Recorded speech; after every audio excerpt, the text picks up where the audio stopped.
We've already talked about how music prior to the 20th century was based on major and minor keys on 7 of 12 notes. We also talked about how Schoenberg and the serialists tried their best to create something new out of those 12 notes. But we haven't talked about why we have 12 notes to the octave. So why do we have 12 notes to the octave? It's all Pythagoras' fault. The ancient Greek mathematician was fascinated with perfect numbers and golden ratios and stuff like that. And so what he did is he took a string and he marked it halfway off. This is a ratio of 1 and 2, right? 1/2. This produced an octave. He then said, well, what about 2/3? That gives him a perfect fifth. He keeps going and says, well, what about 3/4? Well, that's a perfect fourth. And look at the numbers. 1, 2, 2, 3, 3, 4. Pythagoras loves this. It goes 1, 2, 3, 4. Pythagoras played all sorts of math games like this that make my head spin just thinking about them. But using some of them, he was able to develop a system that had 12 notes in one octave based on perfect fifths. It wasn't an entirely perfect system, as some of the notes didn't quite match up at the end, but it was good enough for musicians to use for hundreds of years. Over the several hundred years that followed, though, some musicians and mathematicians and scientists were trying to figure out different ways to divide the octave into 12 notes and get rid of that Pythagorean error. There were all sorts of different methods that they tried, some based on different ratios, some based on just modifying a few intervals, others that ended up with keys that sounded different, each single one. So the key of C might have an overall sweet sound, while the key of F might sound really, really sad. Ultimately, we ended up settling on the system we use today, which takes an octave and divides it into 12 equal parts. None of the intervals are perfect or correct, but at least they're consistently wrong across all keys, and that's what we've learned to live with. But there are plenty of other cultures in the world that aren't Western that base their music on more than 12 notes. Countries like Bali or India may have scales in music that have 24 notes or 48 notes or some other odd number. We call these, since our world is Western-centric, micro-tunings, since the tunings have smaller intervals than we're accustomed to in Western music. Well, how do you visualize something like this? The best way to think of it is to imagine a piano keyboard. Think about the cracks in between the keys. What if you could put a key in that crack so that you would play a note between A and A flat? What would that sound like? Well, that note is what we would call microtonal. These have traditionally been looked at as good for folk music and curiosities and sort of exotic. But for a guy named Harry Partch, they served as guidelines for creating a whole new, original, better way of tuning. Harry Partch was born June 24th in 1901 in Oakland, California.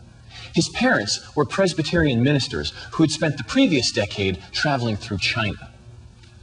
His mom taught him to read music and play instruments like the clarinet, the organ, and the harmonica. He moves to New Mexico, where he starts taking real music lessons, which he hates. He finds these repetitive and boring and removing all the creativity from music. He wrote some of his own music, worked as a professional piano player, and did other things to try and maintain his lifestyle as a musician until the age of 28. At the age of 28, he finds himself in New Orleans, and he decides that the way he's been making music all along is completely wrong. And he takes everything he's written, puts it in the furnace, and burns it up. Because from this day forth, all of his music is going to be based on a tuning system that he himself has developed that contains no less than 43 notes to the octave. He creates this scale himself using variations on African and Hindu tunings. He also has to come up with his own notation for it because conventional music notation can only handle 12 notes to the octave. And he's got to have some way to write this stuff down and then present it to people in a way that they can read. He also writes a book called Genesis of a Music. This book doesn't get published for more than 20 years after that, but he carries it around, and today it's a seminal music text, well worth reading and filled with Harry Partch's inimitable style, full of rantings about the state of things. During the Great Depression, he rides the rails as a hobo and spends years traveling around the country basically being a bum. Finally, in 1934, he receives a Carnegie grant, this bum with a book under his arm, who's redefining his own music. And with this grant, he finally gets enough money to start doing something. But nothing else happens to him until 1943. Around this period in time in his life, he's teaching at UCSD. Southern California is a perfect place for a loon like Harry Partch. And he writes his masterpiece, which is known as Delusion of the Fury, which is a sort of musical ballet stage thing, complete with performers wearing funny hats and all playing Harry Partch's music. But what are they playing it on? What instruments can play 43 notes to the octave? Well, the answer is none can. So not only does Harry Partch come up with a new tuning system and new music notation, but he builds his own instruments. He teaches himself to be a carpenter, basically, and ends up coming up with a 43-note marimba, or a 43-note instrument made out of glass bowls hung from a frame. He's incredibly inventive in developing these percussion instruments. He invents variations on violas and cellos and all these things that enable people to play his music. This is quite an achievement. This is a guy who is single-handedly creating his own musical universe to suit his own artistic vision. He's also got very specific ideas about how this music is supposed to be played. He doesn't like writing down his sheet music, so he decides that all action on stage needs to be memorized, all the music needs to be memorized, and all the performers at one time or another can't just be musicians, they have to get out there and dance.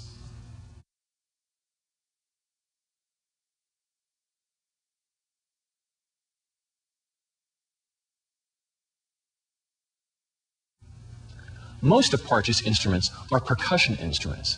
This is because they're easy to build. You just get a whole bunch of things, you put them together, you make them various sizes or thicknesses or depths, and you bang on them and you get different pitches out of them. And they're easy to tune. You can take a key of a marimba and saw off a little bit and it goes up in pitch, or glue some on and it goes down in pitch, so you can adjust them. But the problem with percussive instruments is that they don't sustain their notes for very long. And this makes it really hard to hear all the glorious and beautiful harmonies that Partch's 43-note scales produce. This is one of the drawbacks to trying to do everything yourself. Partch just didn't have the technology available at the time or through his own know-how to build instruments that were going to work really well. The upside, he didn't have any limitations other than his own. Regardless, Delusion of the Fury is a unique masterpiece. It doesn't sound like anything else you've ever heard, and at first glance, you listen to it and it sounds quite out of tune. But then, as you keep listening, it starts just sounding better and better and better. It's very organic and human. Partch's work illustrates the problems with working in non-standard tunings. It's hard to find musicians, it's hard to write scores, and it's hard to build instruments. The main advantage, of course, is that it's a musical universe that's relatively unexplored. It's all to yourself, and you can make wonderful sounding things that are completely new. But not only do you have to find people to play this music, you have to find people to listen to it. And this is perhaps the biggest issue for Partch. You see, our Western ears are capable, theoretically, of hearing 200 notes in a given octave.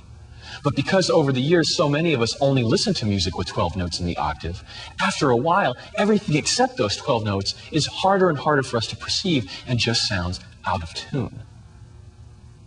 This is one reason why it's often a very good idea to listen to as much different music as you possibly can.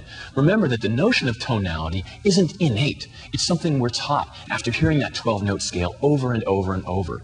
But if you listen to music with different tunings and different scales, it almost literally stretches your ear and allows you to perceive more. And of course, there are those who would argue that 12 notes to the octave was good enough for Bach, Beethoven, Mozart, and Wagner, and it should be good enough for us. And for the most part, it is good enough for the 20th century.